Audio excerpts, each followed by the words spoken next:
Assalamualaikum warahmatullahi wabarakatuh. Selamat datang di channel Kang Slamet. Kali ini Kang Slamet akan menceritakan sebuah kisah yang berjudul Dendam Pangeran Wontira.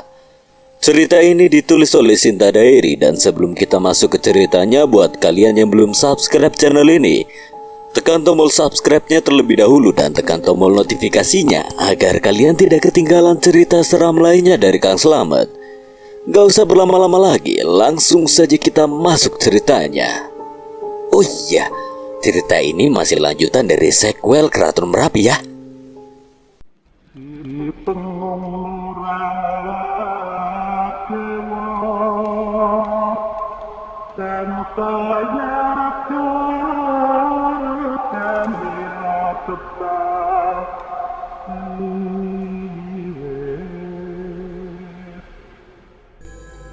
Sudah berlalu beberapa lama sejak kematian saudara ke-6. Ini saja kita balas perbuatan mereka berkali-kali lipat. Aku siap saudara ketiga. Aku juga siap kak. Ayo kita bantai mereka. Kini Arkan sudah siap. Jangankan untuk melawan Krepa, bahkan pangeran pertama sekalipun akan berpikir dua kali untuk melawan pangeran ketiga saat ini. Argus tidak bisa pegang kendali lagi. Kali ini mungkin akan benar-benar terjadi perang yang besar yang tidak akan bisa dihindari lagi. Ribuan pasukan telah dipersiapkan. Pangeran ketiga akhirnya bergerak. Di satu tempat yang tenang dan sunyi, tiba-tiba menjadi berguncang dan berdebu. Ribuan prajurit melangkah membuat wilayah tersebut bergetar dengan langkah mereka. Debu berterbangan bagaikan kabut yang sengaja menutupi keberadaan mereka.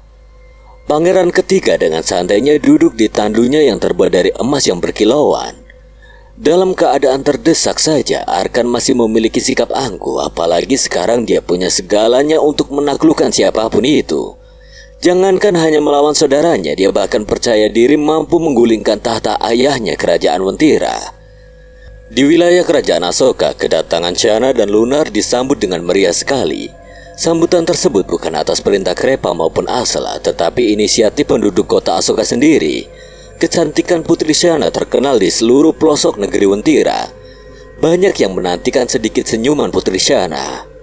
Shana selalu memasang raut muka yang dingin dan ketus. Meskipun begitu, tidak sedikit pun mengurangi kecantikannya. Konon yang pernah melihatnya secara langsung, Shana tersenyum. Mereka bisa mati karena bahagia.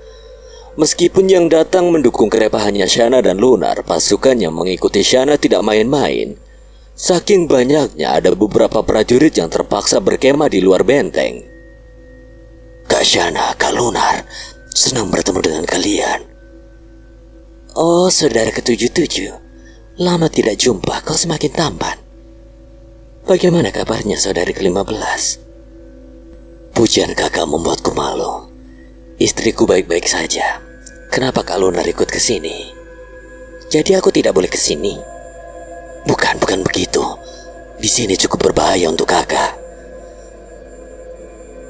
Kak Shana akan selalu melindungiku. Apa kau menganggap aku akan menjadi beban di sini? Bukan seperti itu Kak Lunar. Aku hanya khawatir terjadi sesuatu padamu. Benarkah? Sini kakak berikan pelukan hangat. Kakak, tunggu. Kepala Aslam mendarah di dada Lunar. Seketika Aslam memerah karena malu dilihat begitu banyak orang yang ada dalam istana. Untung istriku tidak ada di sini. Dada Kak Lunar terasa lembut meskipun kecil. Aduh, bodoh. Apa yang aku pikirkan? Hentikan tindakan yang memalukan itu, Lunar. Apa yang membuat kalian ke sini? Cangger, jangan bilang seperti itu kepada saudarimu. Mereka ke sini karena mengkhawatirkanmu. Salam, Ibu. Di saat mereka sedang berbincang, kerajaan Asoka kedatangan lagi sosok pendukung yang cukup berpengaruh. Dia adalah putri keempat Raja Wontira yang terkenal akan pasukan khususnya prajurit Lotus. Prajurit Lotus adalah kumpulan prajurit wanita yang sangat tangguh, bahkan mereka mampu menyaingi prajurit teratai dalam hal kekuatan. Pintu gerbang Asoka terbuka lebar. Siapa lagi yang datang? Entahlah. Lihat, itu pasukan wanita. Jangan-jangan. Iya, tidak salah lagi. Putri keempat. Apa aku mimpi? ucap beberapa prajurit di dalam gerbang. Putri keempat merupakan saingan Putri Shana dalam hal kecantikan. Sebetulnya Putri Shana tidak memperdulikan soal itu. Sebelum Shana lahir, putri keempat yang memiliki nama Dewi Agni adalah wanita tercantik yang pernah ada. Namun saat Shana lahir dan dewasa, wanita tercantik menjadi milik Shana. Dewi Agni tidak terlalu mempermasalahkan itu karena sudah sewajarnya kecantikan akan digantikan yang lebih muda. Meskipun Shana adalah wanita tercantik di kerajaan Wentira, kecantikan Dewi Agni masih bisa membius makhluk yang dia temui. Dewi Agni adalah perwujudan dari nafsu jelmaan rubah berekor 9. Siapapun lelaki yang membuatnya tertarik, dia akan mendapatkannya bagaimanapun caranya. Dewi Agni juga murid dari salah satu panglima besar Dewi Yin. Prajurit Lotus sebetulnya milik Dewi Yin yang diserahkan kepada Dewi Agni. Soal kemampuan tempur jelas Dewi Agni lebih tinggi daripada Shana. Dewi Agni adalah wanita terkuat di bawah Dewi Yin. Inikah kerajaan Asoka? Kakak keempat? Selamat datang Agni. Terima kasih telah berkunjung. Salam Nyonya Gulan. Ini pertama kalinya kita bertemu. Aku tidak menyangka Anda secantik ini. Sanjunganmu berlebihan. Jika tidak keberatan kau bisa memanggilku ibu. Baik ibu. Apa yang membawamu ke sini ke Agni? Tentu saja aku memberikan dukunganku. Apa kau keberatan saudariku Shana? Bukan seperti itu kak. Kau yang selama ini netral tiba-tiba memberikan dukungan kepada saudara ke-10. Pastinya akan banyak yang curiga akan hal ini. Kenapa aku tidak mempercayai kakakmu ini, Shana? Sudahlah kalian berdua. Semuanya berkumpul di sini pasti memiliki tujuan yang sama. Jangan saling menaruh curiga. Supaya jelas akan aku katakan. Aku diperintahkan oleh guru untuk mendukung saudara ke-10. Sebetulnya aku tidak mau ikut campur dalam perebutan putra mahkota. Dan guru memintaku melindungi manusia itu. Manusia? Apakah Tuan Ryo manusia? Ya, kenapa aku tidak menyadarinya? Jadi selama ini kita memiliki dukungan dari manusia? Ya, aku benar-benar terkejut. Apa jangan-jangan Panglima Besar juga seorang manusia? Ucap beberapa jenderal yang ada di dalam istana terkejut. Bawahan saudara ke-10 itu manusia. Dia bukan manusia bawahanku, tapi rekan dan guru pertamaku. Selama ini identitas Ryo yang tahu hanyalah Nyonya Gulan, Asla Shana, Panglima Besar Maras, dan Raja Wentira. Keahlian Ryo adalah bersembunyi. Tentu saja dia bisa menyembunyikan identitasnya sebagai manusia. Jika dari awal semuanya tahu bahwa Ryo adalah manusia, semuanya akan menargetkan Ryo. Karena keberadaan manusia adalah sesuatu yang spesial, khusus manusia yang memiliki kemampuan seperti mereka. Di wilayah kerajaan Argus berada, pangeran pertama juga kedatangan banyak pendukung. Beberapa dari mereka adalah pangeran yang sebelumnya tidak ikut berpartisipasi dalam perebutan putra mahkota. Mereka datang hanya untuk memberikan dukungan. Mau bagaimanapun Argus lebih pantas menjadi putra mahkota daripada pangeran manapun. Argus juga sudah tahu bahwa pangeran ketiga sudah bergerak. Dia dan Lukas tahu siapa yang ingin diserang oleh pangeran ketiga. Argus mempersiapkan pasukannya dan bersiap-siap. Pangeran pertama, kali ini tidak akan mudah bagimu. Aku sarankan kau tetap di sini. Aku masih bisa melindungimu. Alku dan Maras mahir dalam serangan jauh. Aku takut mereka akan melanggar peraturan. Hentikan niatmu dengan alasan saudara. Di sini adalah perang. Ikatan saudara tidak dibutuhkan di sini. Benar sekali apa yang dikatakan oleh Panglima Besar, kakak. Jangan sampai membuat keputusan yang salah. Ya, itu benar. Tapi kami akan mengikuti keputusan kakak pertama. Kami percaya dengan keputusan kakak. Argus kembali berpikir, memang sulit baginya untuk mencegah terjadinya perang. Jika itu saudara ke-10 mungkin Argus masih bisa mendiskusikannya, tapi saudara ketiga bukanlah sosok yang mudah untuk dibujuk. Ditambah lagi sekarang Arkan memiliki kekuatan yang cukup besar. Jika Argus gegabah, dia sendiri yang akan menerima akibatnya. Baiklah, ancaman terbesar kali ini adalah saudara ketiga. Sebelumnya saja dia masih keras kepala. Sekarang dia pasti akan jauh lebih arogan. Aku memutuskan untuk melawan saudara ketiga. Bagaimanapun situasinya, saudara ketiga harus mundur. Aku akan mencoba untuk melunak, tapi jika tidak bisa, mungkin aku akan benar-benar membunuhnya. Ucap Argus sambil mengepalkan tangannya. Tempat dia berpijak langsung retak hanya dengan niat membunuhnya. Semangat inilah yang aku tunggu. Sudah lama aku tidak melihat semangat yang membara seperti ini. Aku juga tidak akan menahan diri. Aku tidak peduli dengan mereka. Selama mereka berani menantang, aku anggap mereka musuh. Gumam Lukas, Argus sudah bertekad dia tidak mungkin mengingkari ucapannya sendiri. Mengenal sikapnya pangeran ketiga, dia pasti akan menyerang wilayah pangeran pertama. Arkan tahu jika dia melawan Krepa, pangeran pertama akan ikut campur untuk mencegah terjadinya pertumpahan darah. Sebelum pangeran pertama bekerja sama dengan kerajaan Asoka, pangeran ketiga sudah berniat untuk menghabisi pangeran pertama lebih dulu. Diketahui kemampuan pangeran ketiga seimbang dengan pangeran pertama. Hanya saja stamina pangeran pertama lebih tinggi dibandingkan pangeran ketiga, tapi pangeran ketiga Arkan sangat cerdik dan licik. Argus akan kalah jika dia masih memikirkan ikatan persaudaraan.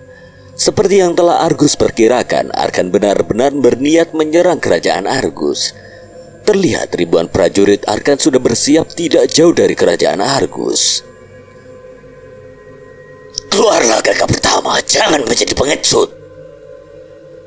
Ucap salah satu pangeran yang mencoba memprovokasinya. Tanpa ragu-ragu Argus keluar dengan pasukan yang sudah dia siapkan. Dia masih tetap tenang dan menyambut pangeran ketiga. Argus mungkin tidak akan menyerang saudaranya dengan alasan apapun, tetapi jika ada yang berani melecehkan dia, tidak peduli itu ayahnya sendiri, Argus pasti akan memberinya pelajaran. Argus menghampiri mereka disusul Lukas dan beberapa pangeran lainnya. Tidak ada keraguan lagi di mata Argus. Tradisi yang menurutnya gila itu mungkin akan dia ikuti sesuai arusnya. Jika dia tetap mempertahankan persaudaraan, mungkin dia sendiri yang akan mengalami kerugian. Dulu saat Argus masih muda, dia tidak tahu bahwa dia bertempur dengan para pamannya dalam perebutan putra mahkota saat ayahnya Argus belum menjadi raja. Dia bertempur mati-matian melawan musuh-musuh ayahnya yang tak lain adalah para saudara ayahnya sendiri. Argus hanya meyakini saat itu mereka adalah musuh, dia masih belum bisa memahami kebenarannya. Saat Argus mampu berpikir tentang kebenarannya, dia mulai berencana untuk merubah tradisi yang kejam tersebut. Tapi nyatanya Argus sangat naif. Apa gunanya merubahnya jika yang lainnya banyak yang menginginkannya? Untuk mewujudkan itu semua, Argus harus bertindak dengan tegas. Itu yang dipikirkan Argus saat ini. Wah, sejak kapan saudara muda berani mencela kakak pertama? Apa kalian sudah kehilangan rasa hormat kalian? Hei Lukas, ini adalah perang. Buat apa bawa-bawa kehormatan segala? Kalian bahkan kehilangan kesopanan kalian. Bagaimana menurutmu kakak pertama? Biarkan saja. Tidak perlu didengarkan mereka. Rumornya ternyata benar. Kakak pertama memang pengecut. Sia-sia aku menghormatimu. Hei, aku menantangmu untuk bertarung Argus. Majulah. Apa kau ingin bersembunyi di celana ibumu? Pangeran ke-10 bertubuh besar satu-satunya. Provokasi demi provokasi dilakukan oleh pihak pangeran ketiga. Lukas juga hanya tertawa mengikuti mereka. Mungkin mereka tidak akan berhasil jika mencoba untuk membuat Lukas marah. Tapi Argus berbeda. Saat dia sudah memutuskan sesuatu, dia melakukannya hingga selesai. Keputusan Argus untuk melawan saudaranya sudah jelas dia katakan. Provokasi yang sengaja dilakukan oleh pihak pangeran ketiga hanyalah untuk memancing emosional pangeran pertama. Saat pangeran pertama sudah tersulut emosi, mereka akan diam baru memutuskan untuk negosiasi. Tapi sayangnya pangeran pertama tidak marah, tapi dia langsung bertindak. Tanpa basa-basi, Argus langsung menyerang pangeran ke-20. Tubuh besarnya terpental setelah terkena pukulan telak Argus. Ratusan prajurit mati seketika terkena benturan tubuh pangeran ke-20. Siapa lagi yang ingin berduel? Majulah!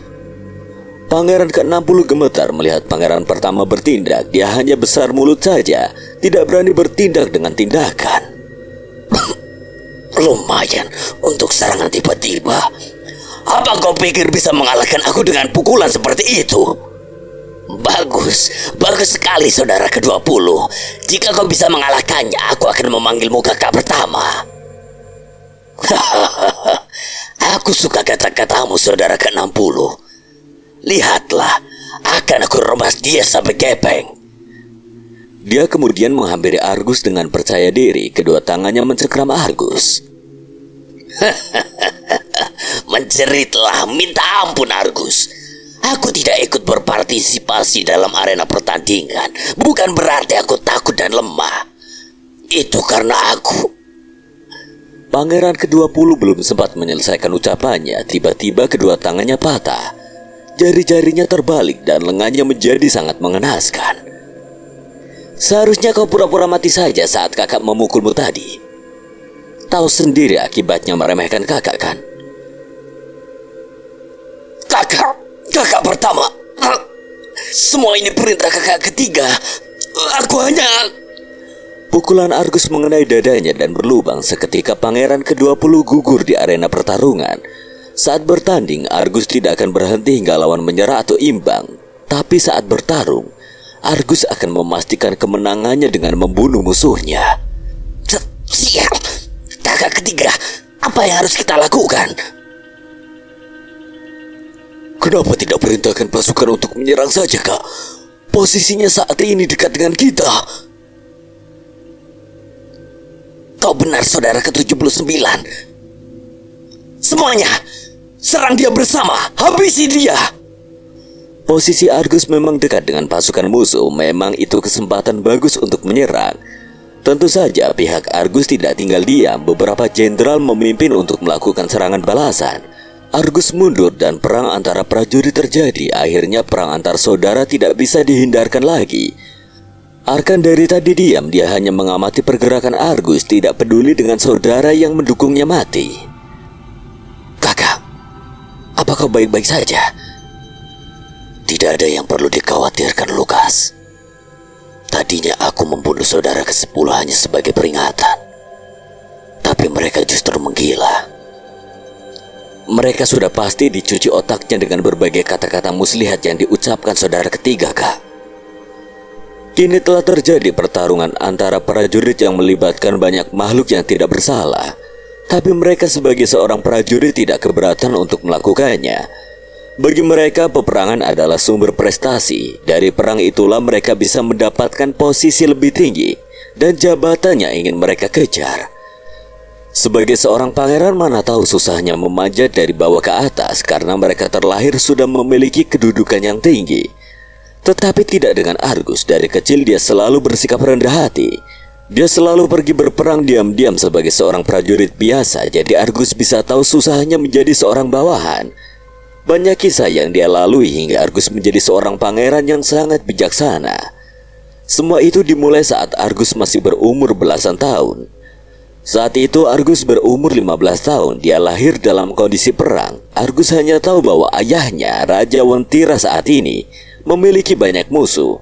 Dia tidak tahu tentang perebutan putra mahkota saat itu. Ayahnya hanya bilang semua musuhnya ingin merebut kerajaannya. Saat itu namanya adalah Kerajaan Aldoya. Nah, jika kau ingin mengetahui tentang dunia ini, cobalah kau ikut berperang. Dengan kemampuanmu kau bisa menggantikan posisi ayah, sementara untuk pimpinan pasukan. Baik ayah, aku siap. Tapi aku ingin merasakan seperti apa menjadi seorang prajurit biasa. Aku ingin mencoba mendapatkan prestasiku sendiri tanpa dukungan dari ayah. Kau sangat menarik anakku. Tapi ingatlah yang akan kau lalui tidaklah mudah. Aku ingin melihat seberapa lama kau bertahan. Lakukan saja apa yang kau mau, anakku. Argus kemudian pergi dari istana tanpa membawa sumber daya. Argus pergi ke kota terdekat untuk mendaftar sebagai prajurit. Apa kau mau menjadi prajurit? Lihatlah tubuh kurusmu itu. Kau hanya akan mati sia-sia. Tolong izinkan saya jadi prajurit. Hah? Apa kau tidak lihat? Aku hanya merekrut prajurit kuat saja. Carilah instruktur yang lain. Argus tidak punya pilihan lain selain mencari instruktur lainnya, tapi beberapa instruktur prajurit menolaknya karena tubuh Argus tidak sesuai yang diharapkan oleh beberapa instruktur. Sebetulnya Argus tidak kurus, tubuhnya cukup atletik, hanya saja dia terlihat kecil dibandingkan prajurit lainnya yang memiliki tubuh yang kekar. Hei kau, tunggu. Apa kau ingin masuk sebagai prajurit Aldoya? Iya. Apa kau instruktur prajurit? Bukan, aku hanya prajurit biasa. Tapi aku bisa mengenalkanmu pada instrukturku. Baiklah, aku mau. Kemudian mereka mengunjungi instruktur yang dimaksud. Ada beberapa prajurit di sana, tetapi terlihat tidak meyakinkan. Semuanya terlihat menyedihkan. Ada yang tua, anak-anak, bahkan perempuan. Instruktur, aku mendapatkan anggota lagi. Oh, bagus Sani. Kemarilah. Siapa namamu? Namaku Argus, instruktur. Bagus. Sekarang kau bagian dari kelompok kami. Perkenalkan, mereka adalah... Aku Biu. Aku Rohe. Yokai. Aku Sani. Salam kenal semuanya. Sekarang kita sudah genap 6 orang dan bisa masuk menjadi prajurit regu. Kita hanyalah semi prajurit, jadi kita masih belum mendapatkan sumber daya. Perang pertama kita nanti akan menentukan kita bisa masuk dalam prajurit mana. Usahakan jangan mati di pertempuran pertama. Siap! Prajurit regu hanyalah prajurit sementara. Prajurit ini biasanya akan berada di garis paling depan sebagai tumbal. Sangat jarang prajurit regu bisa bertahan di pertempuran pertama mereka. Rata-rata mereka akan mati. Saat itu kerajaan Aldoya sedang dalam situasi perang. Kerajaan Aldoya berperang melawan kerajaan Buba. Prajurit regu yang berkumpul saat itu berjumlah sekitar 500 orang atau kurang lebih 50 regu. Satu prajurit regu berisi 5 orang dan 1 instruktur. Saat itu mereka masuk dalam barisan prajurit Jenderal Oka. Jenderal yang sangat terkenal brutal dan nekat saat mengambil keputusan. Sangat jarang bawahannya kembali hidup-hidup dan hanya Jenderal Oka saja yang menerima prajurit regu. Ingatlah untuk saling bersama. Jangan sampai terpisah satu sama lain. Jika situasinya memburuk, pura-puralah untuk mati. Aku berhasil selamat beberapa kali karena itu. Prajurit regu, maju! Perintah komandan prajurit, 500 prajurit regu maju disusul oleh prajurit utama. Bentrokan kedua prajurit terjadi karena prajurit regu tidak memiliki perlengkapan yang memadai. Mereka dengan mudah dikalahkan, hampir semua prajurit regu binasa. Yang lainnya hanya kocar-kacir dan membuat musuh mudah membantai mereka. Tapi ada beberapa prajurit regu yang bertahan. Mereka bahkan mampu membunuh hampir 50 prajurit musuh. Mereka adalah Sani, Biu, Argus, dan Yokai. Sedangkan Eksa dan Rohe pura-pura mati. Aksi luar biasa mereka menjadi pusat perhatian di pihak kawan maupun lawan. Namun sayangnya komandan musuh menghampiri mereka. Kali ini lawan mereka bukanlah lawan yang mudah. Aksi keempat prajurit regu membuat perhatian di kedua kubu. Lawan maupun kawan, mereka tidak seperti prajurit biasa pada umumnya. Ada yang istimewa dari mereka berempat. Mereka mampu bertarung dan saling melindungi. Dari 500 prajurit regu, sebagian besar telah mati. Yang lainnya pura-pura mati seperti yang Eksa dan Rohi lakukan. Bodoh, apa yang mereka lakukan? Kenapa tidak mendengar instruksiku? Kini mereka dalam bahaya. Apa yang harus aku lakukan? Eksa adalah instruktur mereka. Dia bertanggung jawab atas mereka. Meskipun perang memang tidak bisa menjamin nyawa seseorang, tapi sebagai ketua regu, Eksa memiliki tanggung jawab. Dia mencoba tidak peduli, tapi dia terus-menerus teringat rekan-rekannya dulu yang mati-matian melindungi dia untuk tetap hidup. Padahal yang Eksa lakukan hanyalah bersembunyi dan pura-pura mati. Kali ini Eksa tidak ingin rekan-rekannya mati lagi. Dia bangkit dan bergabung dengan yang lainnya. Apa yang Eksa lakukan? Rohe juga ikut bangun dan bergabung dengan mereka. Apa-apaan mereka itu? Entahlah, tapi mereka kuat. Iya, padahal mereka kecil. Mereka memiliki nyali besar, tidak sepertiku. Instruktur Eksa, apa kau baik-baik saja? Kau juga, Rohi? Aku baik-baik saja. Kenapa kalian tidak mendengarkan instruksiku sebelumnya? Aku tidak tahu. Tiba-tiba saja aku semangat melihat Argus mengamuk membunuh musuh. Tadinya aku mau pura-pura mati, tapi Yokai bertarung sangat hebat meskipun dia wanita. Jadi aku merasa menjadi pengecut jika harus pura-pura mati. Maaf, Instruktur Eksa. Maaf, Instruktur Eksa, jika kami tidak mematuhi Anda. Wah, sudahlah. Mungkin kali ini aku juga tidak akan bersembunyi lagi. Jangan bicara lagi. Situasi kita sangat buruk saat ini. Tetap bersama. Tahan semampu kalian musuh yang mendekat sampai bantuan datang. Rombongan prajurit musuh datang. Sekitar 10 prajurit mengendarai kuda api mendekati mereka. Mereka adalah prajurit kuda api, salah satu pasukan terkuat kerajaan Buba. Ternyata mereka hanyalah prajurit rakyat jelata. Habisi mereka, jangan sisakan apapun. Siap, Komandan. Beberapa prajurit kuda api menghampiri mereka dengan kecepatan penuh. Mereka tidak akan bisa kabur ataupun bersembunyi lagi. Tamat sudah riwayat mereka. Diamlah, nanti kita ketahuan. Kali ini mungkin aku tidak akan selamat. Senang bisa bertempur bersama kalian. Tapi mereka harus berusaha mati-matian untuk membunuhku. Roy, kau tetap bersama instruktur. Yang lainnya ikuti aku menghadang prajurit kuda hitam. 9 prajurit musuh tumbang. 9 prajurit kuda api kalah menghadapi serangan kombinasi 4 orang tersebut. Hampir saja kita menang. Terlalu dini Sani merayakan kemenangan. Sosok besar dengan tombaknya tiba-tiba menyerangnya dari belakang.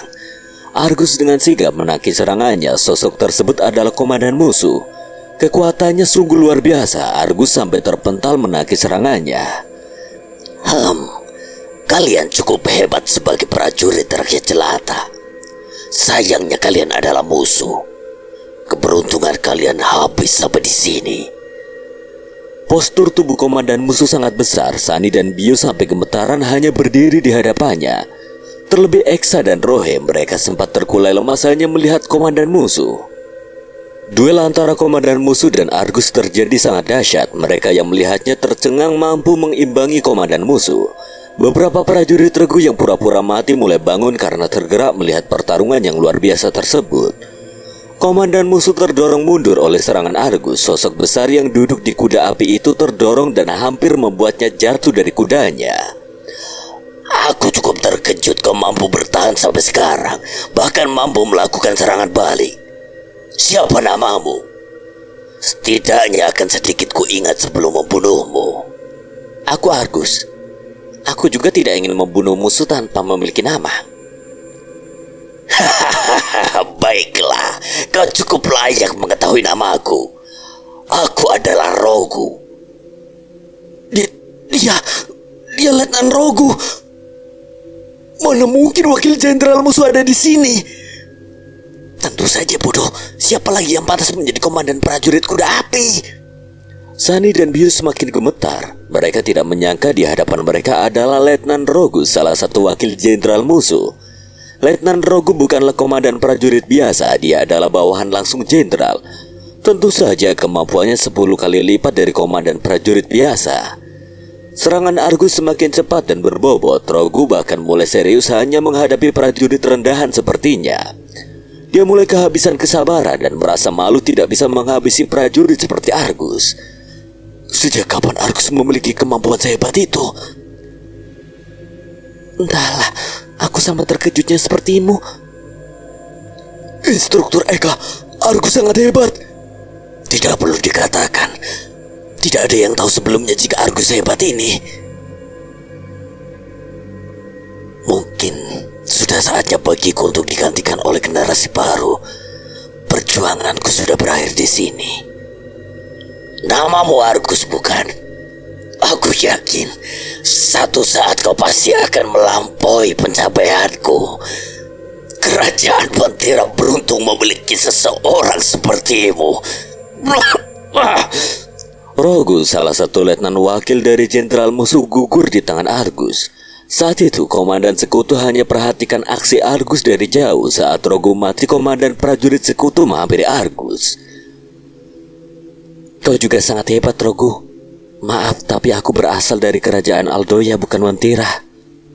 Hei, kau, siapa namamu? Saya Argus, komandan. Letnan Rogu telah dikalahkan oleh Argus dari prajurit Regu. Teriak komandan Sosa. Teriakan kemenangan menggema di pihak sekutu. Moral prajurit Aldoya seketika melambung. Teriakan paling keras terdengar oleh para prajurit Regu yang masih selamat. Mereka ikut bangga meskipun tidak mengenal siapa itu Argus. Yang penting sama-sama dari prajurit Regu. Kerja bagus, Argus. Terima kasih, komandan. Gugurnya Letnan Rogu membuat pertempuran hari itu berakhir dengan kemenangan di pihak Aldoya. Jenderal Oka mendengar desas-desus seorang prajurit Regu yang membunuh puluhan prajurit musuh. Bahkan ada yang membunuh letnan musuh. Itu adalah prestasi yang tidak pernah didapatkan oleh prajurit Regu sebelumnya. Jenderal Oka penasaran prajurit mana yang mampu membunuh seorang letnan. Di base pertahanan militer milik Aldoya, prajurit Regu kini mulai dihormati. Mereka bahkan diizinkan untuk berkumpul bersama prajurit utama di dalam base. Mereka saling membicarakan aksi mereka dalam perang tersebut.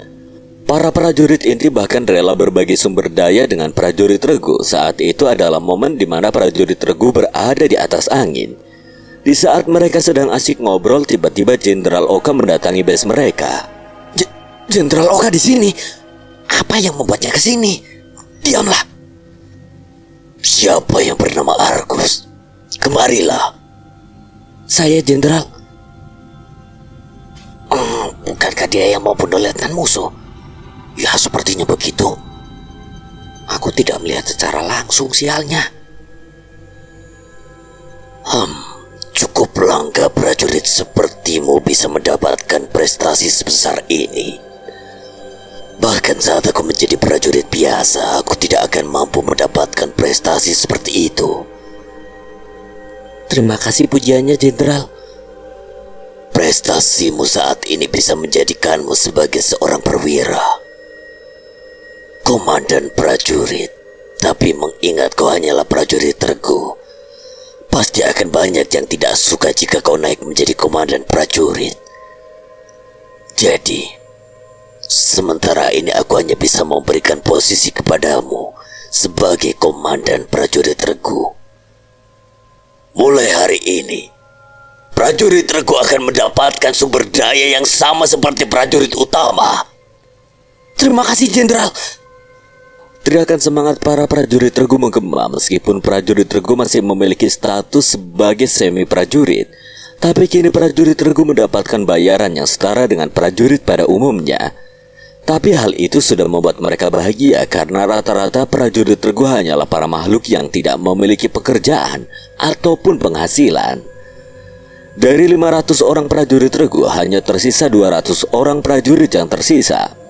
Total ada 25 instruktur dan diperkecil menjadi 20 instruktur. Satu orang instruktur memimpin 9 orang. Dari 20 instruktur tersebut, beberapa adalah orang yang menolak Argus sebelumnya. Seluruh instruktur maju ke depan. Mulai sekarang prajurit Regu telah diakui oleh jenderal kita. Kita juga telah mendapatkan sumber daya tetap. Mulai hari ini, mohon kerjasamanya. Argus sangat luar biasa. Dia masih bisa bersikap tenang di hadapan ratusan orang. Aku tidak mungkin bisa seperti dirinya. Seumur hidup aku hanya akan menjadi instruktur prajurit, gumam Eksa.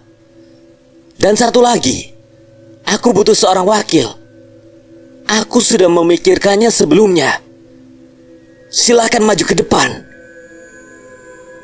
Argus memanggil sebuah nama. Kira-kira siapa yang akan menjadi wakil Argus?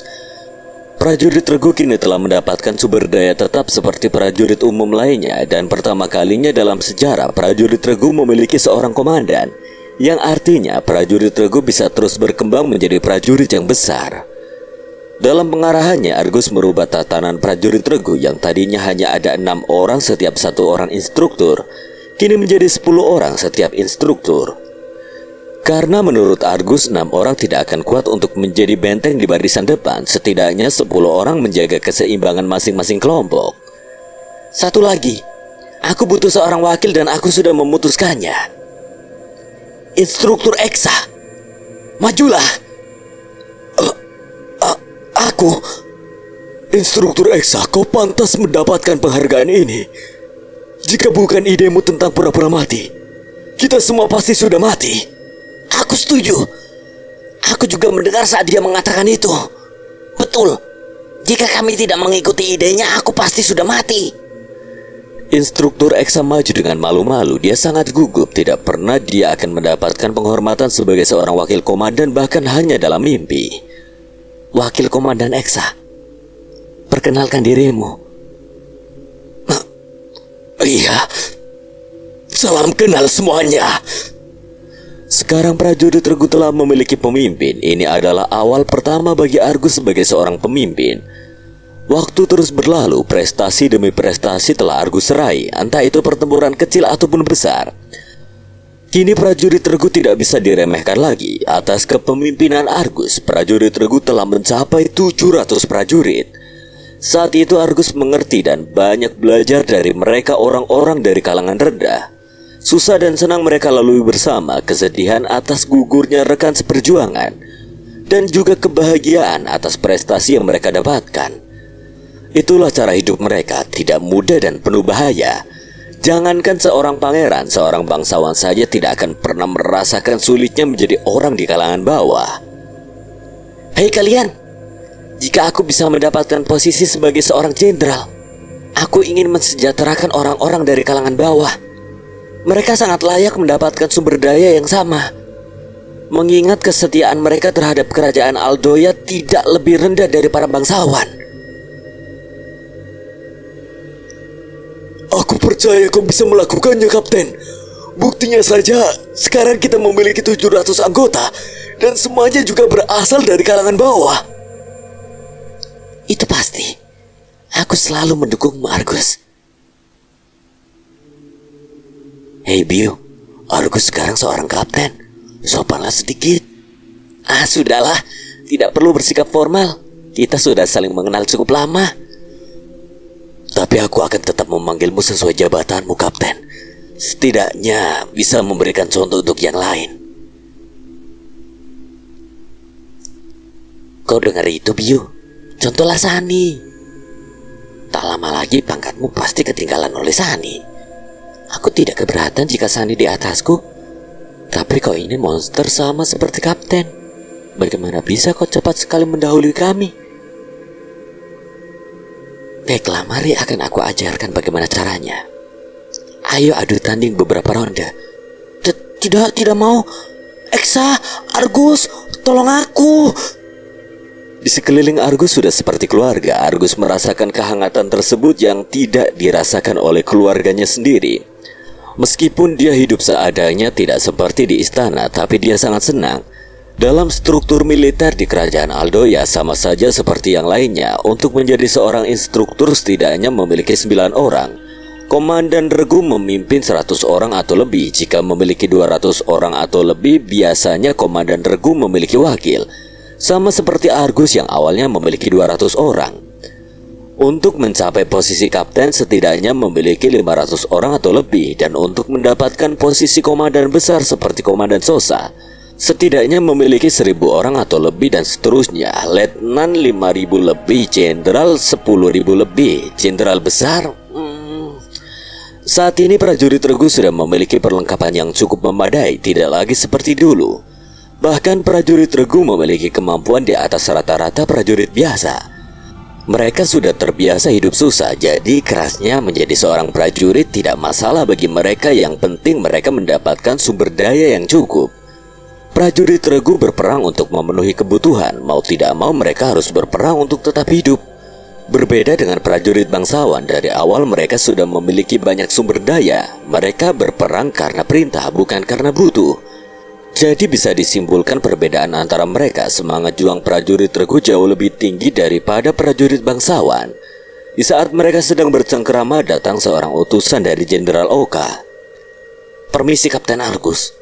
Atas perintah Jenderal Oka, seluruh prajurit regu diminta untuk berkumpul di markas besar." "Baiklah, terima kasih atas informasinya. Jika boleh tahu, ada apa kami dikumpulkan?" "Aku juga tidak tahu Kapten Argus. Tetapi tidak hanya prajurit regu saja, hampir keseluruhan prajurit dikumpulkan di sana. Sepertinya Yang Mulia sudah mulai bertindak." "Baiklah, aku terima perintah ini." Apakah ayah akan bertindak? Tapi aku masih seorang perwira rendahan. Namun bagaimana caranya aku harus melindungi ayah? Keesokan harinya, seluruh prajurit Aldoya dikumpulkan di markas besar. Selain untuk memberikan arahan, saat itu juga acara untuk pelantikan perwira menengah dan penghargaan akan diselenggarakan. Dari berbagai kubu telah mendapatkan prestasi mereka dengan mengalahkan sisa-sisa musuh yang masih berada di wilayah Aldoya. Prajurit regu juga tidak sedikit prestasi yang mereka dapatkan. Dengarkan, dalam 7 hari ke depan kita akan menyerang kerajaan Puba. Tapi hari ini akan diumumkan penghargaan bagi mereka yang telah mendapatkan kontribusi besar dalam peperangan beberapa tahun ini. Selain penghargaan, juga akan mengangkat beberapa perwira baru atas prestasi mereka. Dan Yang Mulia sendiri yang akan memberikan penghormatan tersebut. Baiklah, nama berikutnya dipanggil, silakan naik. Yuca dari prajurit elang, Sion dari prajurit emas, Gama dari prajurit godam, Hebi dari prajurit matis, Beka dari prajurit besi. Semuanya adalah dari anggota keluarga bangsawan. Seharusnya Argus mendapatkan penghargaan juga. Tapi kami hanyalah prajurit regu. Bisa berada di posisi saat ini saja sudah sangat beruntung. Baiklah, dari masing-masing kalian akan dinaikkan jabatan kalian menjadi perwira menengah dan menjadi komandan besar 1.000 orang. 500 prajurit akan ditambahkan dalam pasukan kalian. Tunggu penasihat kerajaan. Aku memiliki usul, apa boleh aku bicara? Oh, apa yang ingin kau sampaikan, Jenderal Oka? Beberapa tahun lalu bawahanku telah membunuh salah satu letnan musuh, merebut beberapa wilayah yang diduduki oleh musuh beberapa tahun terakhir ini. Aku rasa prestasinya jauh lebih tinggi daripada mereka berlima. Oh, benarkah? Siapa mereka, Jenderal Oka? Dia dari prajurit regu. Apa? Prajurit regu? Bukankah itu prajurit jelata? Benar, itu hanya kumpulan orang-orang jelata. Apa yang dipikirkan oleh Jenderal Oka? Jenderal Oka, mereka hanya prajurit rendahan. Apa yang bisa diharapkan dari mereka? Tapi cukup, Jenderal Oka, jangan mempermalukan kerajaan Aldoya. Ternyata seperti ini rasanya direndahkan. Hanya mereka yang memiliki sumber daya dan dukungan yang layak diakui. Jenderal Oka, saya yang mulia, dari mana prajurit regu yang kau katakan? Prajurit regu berada di paling belakang. Barisan prajurit di depannya memberikan jalur untuk prajurit regu maju ke depan. Merekalah prajurit regu yang mulia. Argus berusaha untuk menutupi wajahnya. Dia tidak ingin ayahnya mengenalinya. Tapi Zen tahu bahwa anaknya masuk dalam bagian prajurit regu. Kalian nampak seperti bandit daripada seorang prajurit. Semua yang ada di sana menertawakannya. Kemudian Zen mengangkat tangannya dan semuanya diam. Siapa kapten prajurit regu? Kemarilah. Yang Mulia, jika ingin menambahkan seorang komandan besar, ada kandidat yang lebih pantas daripada rakyat jelata seperti mereka. Apa kau meragukan penilaianku? Tidak, Yang Mulia. Hamba tidak berani. Kalau begitu diamlah. Kapten prajurit Regu, kemarilah. Salam Yang Mulia. Saya Argus. Baiklah. Atas prestasimu di medan perang, aku mengangkatmu menjadi perwira menengah dan mendapatkan posisi komandan besar 1.000 orang. Sebagai tambahan, wilayah timur kerajaan Aldoya akan menjadi milikmu. Semua status kalian akan dinaikkan 2 tingkat menjadi bangsawan rendah. Dan mulai sekarang, tidak ada lagi prajurit Regu. Aku akan memberikan nama sebagai prajurit teratai. Kebahagiaan tak terkira dirasakan oleh seluruh prajurit Regu. Semuanya menangis karena bahagia. Tidak bisa diukir lagi bagaimana perasaan mereka saat itu. Kini prajurit Regu telah menjadi prajurit teratai, suatu kebanggaan yang tidak terkira bagi mereka. Selain derajat dinaikkan, meskipun hanya bangsawan rendah, hal itu tidak akan pernah bisa mereka capai walaupun dengan usaha 7 turunan. Selain itu, mereka juga mendapatkan kehormatan, mendapatkan sebuah nama pasukan yang diberikan langsung oleh Raja Aldoya. Banyak kecemburuan sosial pastinya. Tapi siapa yang berani menentang keputusan Zen Raja Aldoya? Maaf Yang Mulia, bukankah hadiah yang Anda berikan itu terlalu berlebihan untuk penambahan prajurit? 1.000 orang bukankah terlalu banyak? Saya harap Yang Mulia memberikan sedikit keadilan mereka juga. Jadi menurutmu apa yang aku berikan terlalu berlebihan? Jadi menurutmu mereka berlima yang terpilih juga bisa membunuh seorang letnan? Ampun Yang Mulia, saya yang salah. 5 orang kapten yang sebelumnya terpilih gemetaran. Mereka takut jika Raja Zen mengetes kemampuan mereka, sebab mereka hanyalah mengandalkan prajurit mereka yang kuat. Secara individu mereka jauh di bawah Argus. Terima kasih Ayah telah menutupi identitasku. Sepertinya aku telah diakui oleh Ayah. Aku tidak akan mengecewakannya. Prajurit teratai, aku akan jadikan prajurit terkuat di kerajaan Aldoya. Tidak ada lagi yang keberatan dengan keputusan Raja Zen. Akhirnya semuanya berjalan dengan lancar. Argus juga mendapatkan hadiah tambahan, sepasang senjata kembar milik ayahnya. Beberapa hari kemudian di base utama Jenderal Oka, semuanya merayakan kenaikan pangkat Argus yang kini menjadi seorang komandan besar 1.000 prajurit. 1.000 prajurit yang diberikan oleh Raja Zen adalah unit pengendara kuda besi. Sebetulnya bukan kuda, tapi makhluk yang serupa. Anggap saja sebagai kuda besi lah. Jenderal, terima kasih atas pembelaan Anda sebelumnya.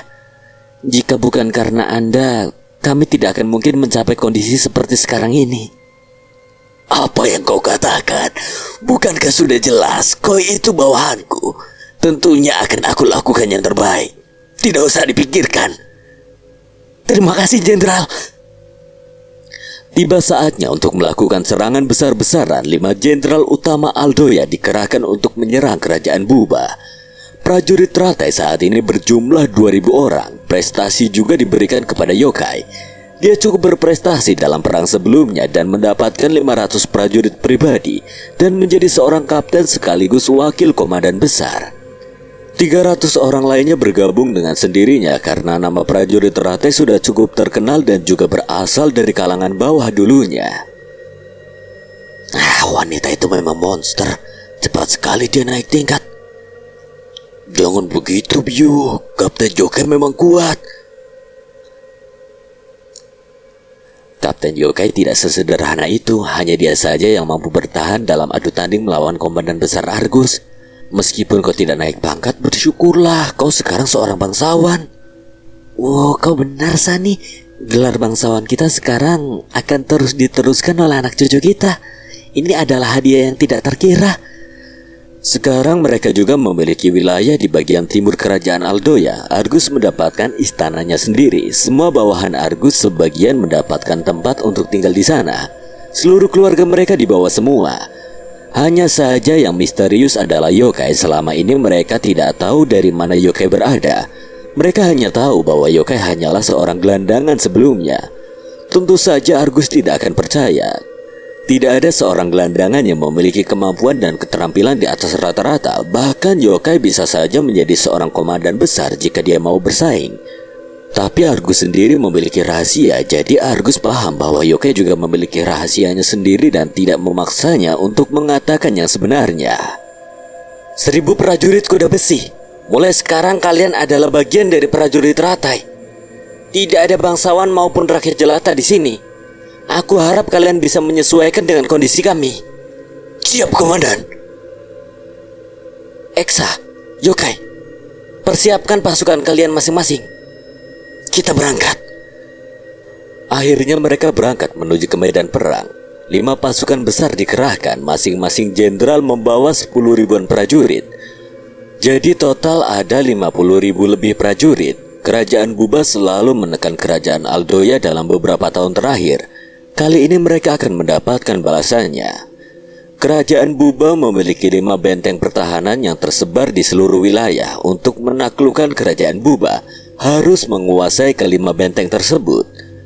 Jenderal Oka mendapatkan bagian yang cukup sulit, yaitu harus menaklukkan benteng yang berada di atas bukit. Benteng ini adalah salah satu benteng yang sulit ditaklukkan.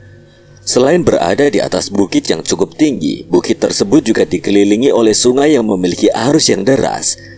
Karena Jenderal Oka terkenal dengan tindakannya yang sangat gila saat bertindak, maka dari itu benteng inilah yang menjadi pilihan untuknya. Dalam penyerangan kali ini dipimpin oleh jenderal besar, yaitu Raja Zen sendiri. Di base pertahanan di mana Jenderal Oka berada, di satu ruangan yang cukup besar, para letnan dan komandan besar dikumpulkan untuk mendapatkan arahan. Argus datang lebih awal karena dia tidak ingin terlambat dalam tugas pertamanya sebagai komandan besar. Argus ditemani yokai dan Eksa dalam perjalanan menuju base utama. Dia berpapasan dengan komandan besar Sosa. Oh, bukankah ini Argus, komandan baru kita? Lama tidak berjumpa, Komandan Sosa. Lihat dirimu sekarang. Dulunya kau hanyalah prajurit kotor dan dekil. Sekarang kau terlihat gagah, bahkan mampu mengejarku secepat ini. Mungkin sebentar lagi aku akan tertinggal. Keberuntunganku saja yang sangat besar, Komandan Sosa. Kemampuanmu bukanlah sebuah keberuntungan. Mari ke base utama bersama.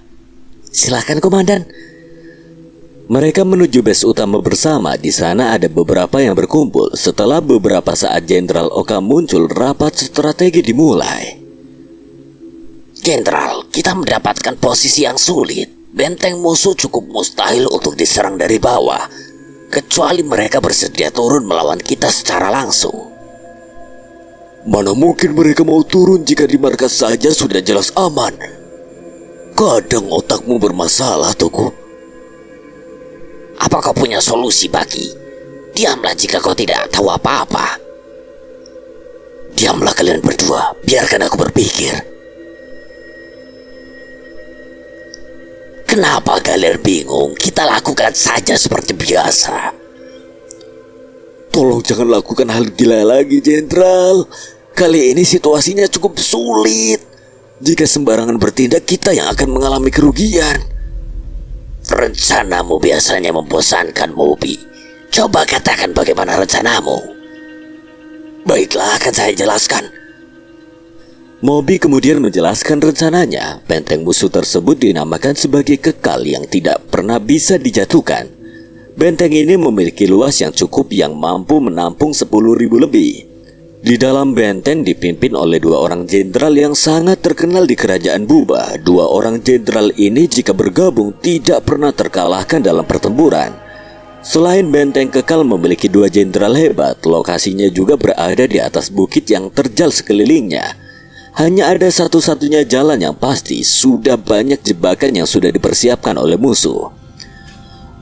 Bahkan pihak musuh sekalipun kesulitan untuk menyeberangi sungai dengan arus yang sangat deras. Bahkan sering terjadi korban para prajurit saat menyeberangi sungai tersebut. Tentunya mustahil bagi pihak Jenderal Oka untuk bisa menaklukkan benteng kekal. Seandainya berhasil melewati sungai tersebut, bagaimana caranya untuk sampai di atas bukit? Jalan utama menuju ke arah bukit sudah dijaga oleh ribuan prajurit musuh. Meskipun berhasil melewatinya, saat sampai di atas bukit harus melawan prajurit musuh yang masih dalam kondisi prima, dan juga bagaimana untuk mendobrak benteng tersebut. Mustahil jika melewati tebing dengan ketinggian seperti itu. Bahkan seorang ahli dalam ilmu strategi seperti Moby tidak sanggup untuk memecahkan masalahnya. Satu-satunya cara adalah menunggu hingga sumber daya mereka habis. Tapi sayangnya benteng kekal memiliki produksi sumber daya yang tidak akan mungkin habis. Dalam kebingungan mereka, tiba-tiba Argus memberikan pendapat. Izinkan saya bertindak untuk mengawalinya, Jenderal. Oh Argus, coba katakan apa yang akan kau lakukan. Saya tidak tahu harus bertindak apa. Tapi kami harus melihat situasi secara langsung sebelum melakukan tindakan. Jangan lakukan hal sia-sia. Aku tahu kau baru saja dipromosikan. Semangatmu sedang tinggi, aku tahu itu. Untuk tugas pertamamu jangan bertindak ceroboh hanya karena kau sedang dalam kondisi suasana baik dan sedang dalam semangat yang membara. Baiklah, aku izinkan. Biarkan dia mencoba, tidak ada salahnya kan?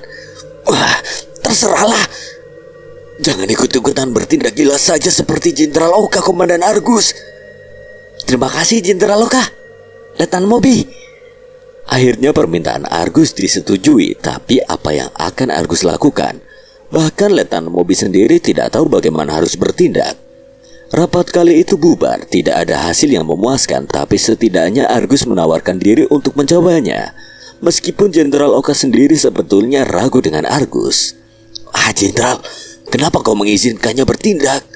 Jika dia gagal, bukankah malah mengurangi kekuatan kita nantinya? Aku sebenarnya juga meragukannya, tapi kita lihat saja nanti aksinya. Kau sangat berani Argus, bahkan Letnan Moby saja tidak tahu harus bertindak bagaimana. Apa yang akan kau lakukan nanti? Seperti yang aku katakan sebelumnya, Komandan Sosa. Aku harus tahu situasinya terlebih dahulu sebelum mengambil tindakan. Semoga kau beruntung, Komandan Argus. Kita berpisah di sini. Sampai bertemu lagi. Eksa, apakah ada prajurit kita yang mahir di dalam air dan memanjat? Ada beberapa, Komandan. Kenapa kau menanyakan itu? Besok kita akan mencoba menyeberangi sungainya. Bukankah itu berbahaya? Maka dari itu carilah seseorang yang mahir dalam urusan air. Keesokan harinya Eksa telah membawa beberapa orang yang ahli dalam urusan air maupun memanjat.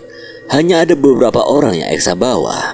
Komandan, mereka berdua adalah ahli dalam air dan memanjat. Baiklah, terima kasih Eksa. Siapa nama kalian? Salam, Komandan. Saya Ikram. Di tempat saya lahir, saya adalah yang paling jago dalam berenang. Rata-rata kehidupan kami berada di air. Saya punya julukan. Mereka memanggil saya ikan mati. Ikan mati? Bagaimana bisa sebutan itu kau dapatkan? Karena saya pandai berenang sangat cepat dan bertahan jauh lebih lama di dasar lautan. Makanya saya seperti ikan tenggelam atau ikan mati. Bukankah ikan memang hidup di air? Bagaimana ceritanya ikan bisa tenggelam? Oh, saya tidak tahu, Komandan.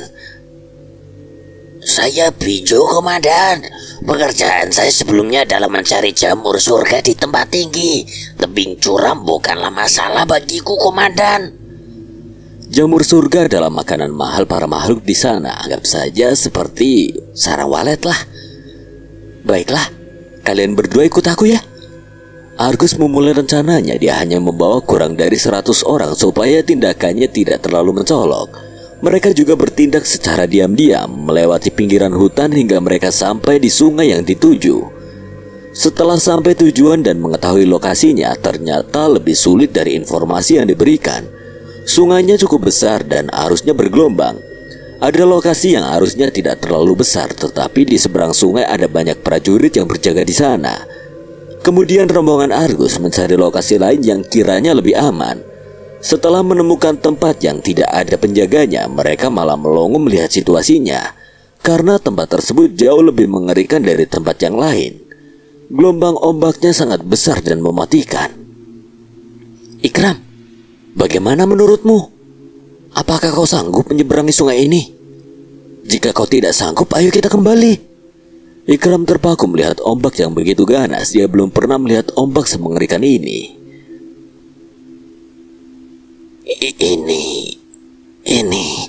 Ini tidaklah mudah. Bisa saja aku mati digulung oleh ombak ini. Tapi komandan mempercayai aku. Aku akan mencobanya sebisa mungkin.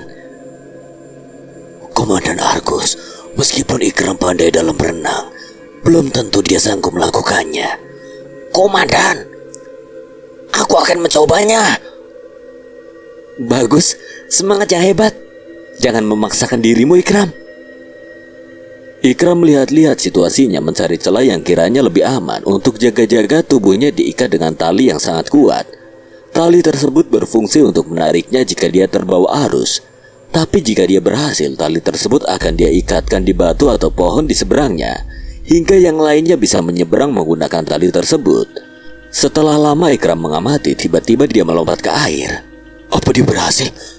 Entahlah, semoga saja berhasil. Aku juga berharap begitu. Setelah beberapa waktu, Ikram tidak kunjung muncul ke permukaan. Semua mulai khawatir tali yang mengikat Ikram masih mengulur. Jika tali sudah sampai ujung, terpaksa harus menariknya dengan paksa. Lihat, Ikram berhasil di seberang. Wah, hebat. Dia benar-benar tidak mengecewakan. Ikram istirahat sejenak di seberang. Kemudian tali yang mengikatnya dia ikatkan di pohon terdekat. Dirasa sudah cukup kuat. Semuanya menyeberangi sungai tersebut. Meskipun memegangi tali, mereka masih sangat kesulitan untuk menyeberang. Arusnya sangat kuat, bahkan Argus sekalipun merasakan kesulitan tersebut. Setelah beberapa saat mereka berhasil melewati sungai tersebut. Usaha keras yang Ikram lakukan membuahkan hasil. Ikram, kau sangat luar biasa. Kau sungguh bisa diandalkan. Ya, komandan memujiku. Tidak sia-sia julukanku sebagai ikan mati. Kemudian mereka memasuki hutan dan menjumpai tebing yang sangat tinggi. Mustahil ada makhluk yang bisa memanjatnya. Tebing tersebut sangat keras dan hampir rata yang tidak mungkin untuk didaki.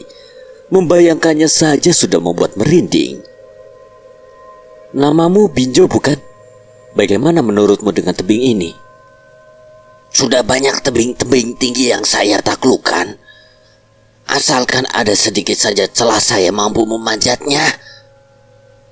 Baiklah, segera taklukkan tebing ini, Binjo. Siap, komandan. Lihat saja, aku pasti juga akan membuat komandan bangga kepadaku. Tidak menunggu waktu lama, Binjo langsung mulai memanjat. Jari-jari Binjo sangat kuat. Satu jarinya saja sudah mampu menahan beban tubuhnya. Memanjat bukan masalah baginya. Meskipun tebing di hadapannya terlihat sulit, Binjo seperti tidak mengalami kesulitan. Baru sebentar saja Binjo sudah hampir sampai di puncak. Binjo sempat berhenti tapi melanjutkan lagi hingga dia benar-benar sampai di puncak. Saat turun dari tebing juga tidak ada kesulitan baginya. Bahkan Binjo juga membawa beberapa jamur surga yang dia peroleh saat memanjat tebing tersebut. Binjo, kau juga telah menunjukkan keterampilan yang luar biasa. Aku sangat puas. Adanya kalian berdua, mungkin kita sendiri bisa menaklukkan benteng kekal ini. Terima kasih, komandan. Asyik, komandan juga memujiku. Aku pasti bekerja keras untuk kedepannya. Kemudian mereka kembali ke base pertahanan milik Argus. Ikram dan Binjo adalah prajurit biasa. Hanya mendapatkan sedikit pujian dari Argus saja sudah membuatnya sangat senang. Mendapatkan kepercayaan dari Argus juga menjadi sebuah kebanggaan besar bagi mereka. Setelah beberapa waktu berlalu, Argus memanggil Ikram dan Binjo untuk menghadap. Mungkin inilah saat Argus akan bertindak. Ikram, Binjo, aku telah mengakui keterampilan kalian. Apa kalian bisa mengajarkan teknik kalian kepada orang lain? Salam, komandan. Saya tidak keberatan mengajarkan cara berenang, komandan. Tapi siapa yang mau mendengarkan makhluk seperti saya? Saya juga tidak keberatan, komandan. Benar seperti yang Ikram katakan. Mana ada yang mau mendengarkan kami? Baiklah, jika hanya itu masalahnya. Mulai sekarang kalian aku angkat menjadi komandan 100 prajurit. Pilih prajurit kalian sendiri dan ajarkan keterampilan kalian secepatnya. Aku berikan waktu 3 bulan. Apa kalian sanggup? Terima kasih, Komandan. Saya Ikram tidak akan mengecewakan Anda. Saya Binjo akan berjuang lebih keras. Bagus, mulai sekarang kalian adalah komandan 100 prajurit. Aku tunggu hasilnya 3 bulan dari sekarang. Terima kasih, Komandan. Setelah itu Argus menemui Jenderal Oka menyampaikan bahwa dia akan segera bergerak. Argus meminta waktu 4 bulan. Dia berjanji akan membuat seisi benteng kekal keluar. Jenderal Oka menyetujui permintaan Argus. Meskipun Letnan Mobis selalu saja keberatan, bukan karena Letnan Mobis sengaja mempersulit Argus, tetapi dia mencegah untuk bertindak bodoh dan mati sia-sia. Setelah sepulang dari menemui Jenderal Oka, Argus melewati perkemahan prajurit. Sepertinya mereka sedang berpesta memasak sesuatu. Argus tahu pasti mereka sedang memasak jamur surga. Argus sudah sering memakannya saat masih tinggal di istana. Tapi dia penasaran seperti apa rasanya jika makan bersama mereka. Komandan, Komandan besar, Komandan Argus. Tidak perlu sungkan, lanjutkan saja pesta kalian. Aku akan bergabung jika diperbolehkan. Oh, tentu kami tidak keberatan. Cepat carikan tempat untuk komandan duduk. Sudahlah, di sini saja. Argus duduk di tanah bersama dengan prajurit biasa lainnya. Yokai, Eksa, Sani, Biu, Rohe juga turut duduk di bawah seperti yang lainnya. Wakil komandan dan kalian semuanya. Momen seperti ini adalah sesuatu yang sangat langka. Argus merasa sudah kehilangan jiwa pangerannya. Dia tidak peduli harus berada di tempat yang sama dengan prajurit biasa, bahkan makan bersama dengan bercanda bersama. Tapi memiliki sikap seperti itulah para prajurit dan bawahannya sangat menghormatinya. Setelah 1 bulan berlalu, hal mengejutkan terjadi. Mengenai Argus sengaja diceritakan asal-usulnya, karena nanti Argus akan menjadi peran penting dalam menekan prajurit merah. Setelah 1 bulan sejak Argus memberikan perintah kepada Ikram dan Binjo, mereka berdua sudah menyiapkan masing-masing 100 orang yang terlatih dalam bidangnya. Mendengar hal tersebut, Argus sangat terkejut. Padahal dia memberikan waktu 3 bulan yang seharusnya dalam waktu tersebut adalah situasi yang terlalu cepat jika mengumpulkan 100 orang dan melatihnya sesuai yang diharapkan. Argus tidak ingin percaya akan hal tersebut. Akhirnya dia sendiri memastikan dan mengunjungi langsung di mana mereka berdua berada. Di satu tempat yang masih berada di sekitar base pertahanan milik Argus, Ikram dan Binjo tengah sibuk mengatur pasukannya. Argus tiba-tiba menghampiri. Komandan, Komandan Argus, apa benar kalian sudah menyiapkan 100 orang yang aku minta? Siap, Komandan. Tim perenang sudah siap. Siap, Komandan. Tim pemanjat juga sudah siap sesuai permintaan Anda. Hebat. Kalian benar-benar mengejutkan aku. Lalu bagaimana dengan kemampuan mereka? Untuk kemampuan, mereka tidak perlu diragukan, Komandan. Setidaknya mereka mampu menyaingi saya dalam hal berenang. Dan untuk tim pemanjat, mereka semua tidak lebih buruk dari saya. Saya juga membawa seorang veteran yang ahli dalam memanjat. Meskipun sekarang dia sudah tidak muda dan selincah dulu lagi, tapi dia bisa menjadi mentor buat kami. Ini dia orangnya, Komandan. Salam, Komandan. Saya Bisi siap membantu apapun yang bisa saya lakukan. Bagus, kalian tidak mengecewakan. Pak Tua Bisi, kau bisa membantu apa yang dibutuhkan oleh Binjo? Terima kasih, Komandan. Baik, mengenai kesiapan mereka, kapan kira-kira mereka siap untuk menjalankan tugasnya? Tim perenang sekarang juga sudah siap, Komandan. Tim pemanjat juga sudah siap menjalankan perintah, Komandan. Aku percaya dengan kalian. Tapi aku ingin melihat kemampuan kalian. Di sebelah base pertahanan milik Komandan Sosa terdapat air terjun. Gelombang air di sana cukup ganas dan juga ada tebing tinggi di setiap sisi air terjun. Tunjukkan kemampuan kalian. Hari itu juga tim perenang dan pemanjat menuju lokasi yang dikatakan oleh Argus. Tempat tersebut adalah wilayah milik Komandan Sosa. Jadi tidak akan sulit untuk meminta izin menggunakan wilayah air terjun sebagai sarana latihan. Kami dari prajurit teratai, izinkan aku bertemu dengan Komandan Sosa. Oh, silakan Komandan Argus. Komandan Argus, apa yang membawamu ke sini? Komandan Sosa, aku ingin meminjam di sekitar air terjun untuk mengetahui kemampuan prajuritku dalam berenang dan juga memanjat. Tentu saja. Lagi pula tempat itu juga sebagai tempat latihan prajuritku. Airnya cukup dalam bergelombang. Banyak yang kesulitan berenang di sana.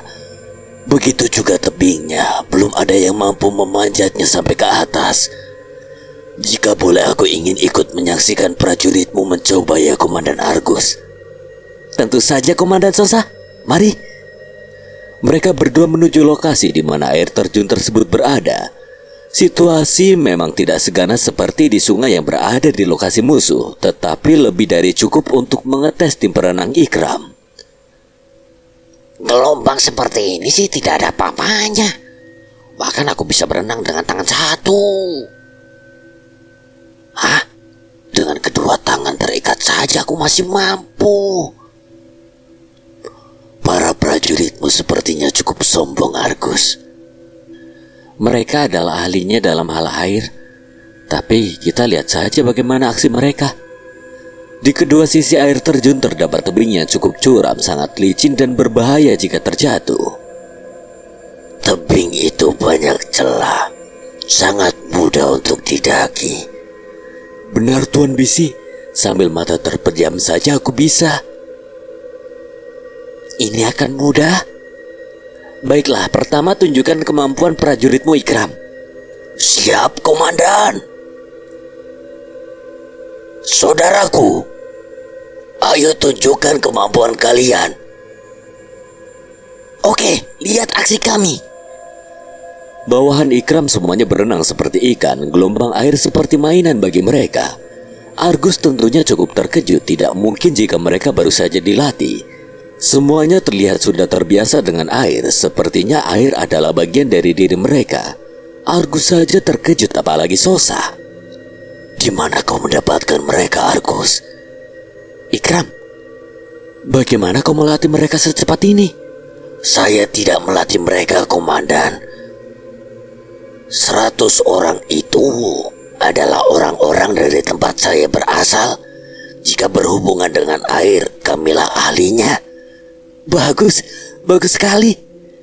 Keputusanmu tepat membawa mereka. Hal ini juga sangat mempersingkat waktu. Selanjutnya adalah giliran tim memanjat. Tebing di sisi air terjun tidak ada apa-apanya bagi mereka. Bahkan Bisi yang memiliki umur yang cukup tua dengan mudahnya sampai di puncak tebing. Lihat mereka seperti laba-laba. Tebing yang licin seperti itu dengan mudahnya mereka daki.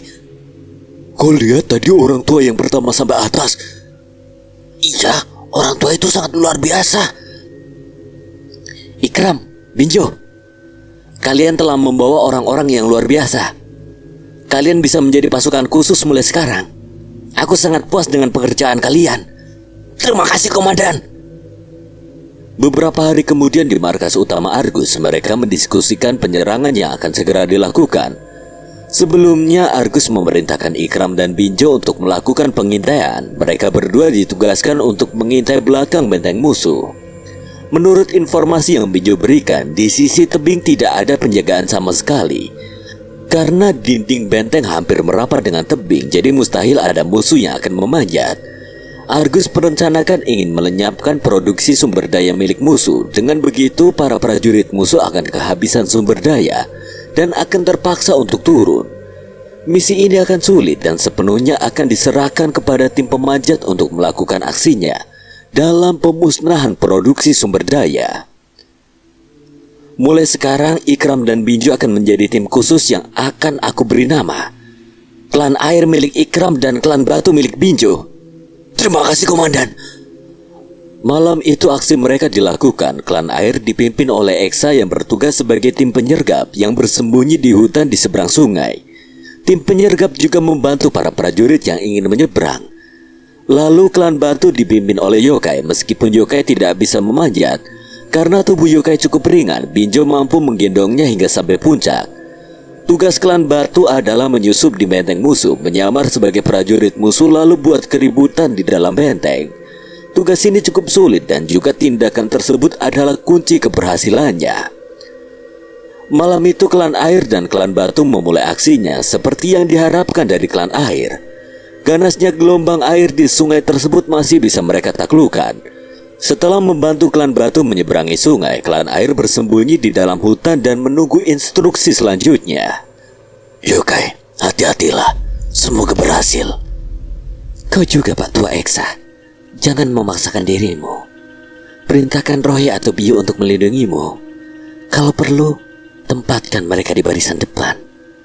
Jahat sekali kau, yokai. Aku mau pulang ah. Apa kau mau ikut denganku saja, Biu? Tidak. Aku akan tetap di sini. Kini klan batu memulai aksinya. Mereka mulai memanjat dinding yang mustahil didaki. Klan batu tidak mengalami kesulitan. Mereka perlahan memanjat dan semakin cepat. Udara malam ini sangat dingin. Bilang saja kau ingin segera pulang menemui istrimu. Ku tahu saja. Sabarlah, sebentar lagi pergantian jaga. Di sini seharusnya tidak perlu dijaga. Benar. Mana ada orang yang mampu memanjat. Tidak usah bawel. Apa kau mau berjaga di bawah sana? Bersyukurlah kau di sini. Benar juga. Ucap beberapa prajurit musuh yang sedang berjaga. Saat itu Binjo dan rombongannya sudah tiba di luar benteng. Meskipun tidak memiliki banyak ruang, tetapi masih cukup untuk menampung 100 orang. Kapten Yokai, siang itu tidak ada penjaganya. Malam seperti ini malah ada yang jaga. Bagaimana ini, Kapten? Cuma ada 5 orang. Panjat benteng ini biar aku yang urus mereka. Baik, Kapten. Binjo memanjat lebih dekat dengan para penjaga tersebut. Binjo sudah gemetaran, takut jika ketahuan. Yokai tiba-tiba menghilang dari gendongan Binjo kemudian. Dalam sekejap 5 orang prajurit tumbang. Binjo segera naik lalu melucuti pakaian prajurit musuh. Kelima prajurit musuh dibuang, dilempar ke tebing. 4 orang bawahan Binjo menyusul dan segera melakukan penyamaran. Kita tunggu penjaga lainnya datang untuk gantian jaga. Setelah membereskan mereka baru kita bertindak ke misi utama. Disinilah aksi yokai yang sesungguhnya. Beberapa saat menunggu akhirnya 5 orang pengganti tiba. Mereka bahkan menggunakan baju yang belum benar, seperti buru-buru dan terkesan sangat santai sekali. Yo, maafkan kami terlambat. Kenapa kalian diam marah sama kami? Alah, cuma terlambat sebentar saja. Sudah sana pulanglah. Yokai dengan cepat membunuh 4 dari mereka dan menyisakan 1 orang untuk diinterogasi. Prajurit itu ketakutan melihat aksi yokai dan mengatakan semuanya prajurit tersebut masih cukup muda, jadi mudah untuk dikendalikan. Seperti biasa, 4 prajurit lainnya dibuang ke tebing setelah melucuti pakaiannya. Selain itu, katakan tempat yang aman untuk bersembunyi. Awas kalau kau berani berbohong. Aku pastikan kau akan mati meskipun kami tertangkap. Iya, baik. Di tempatku ada ruang yang cukup. Siapa namamu? Dan muat berapa orang rumahmu itu?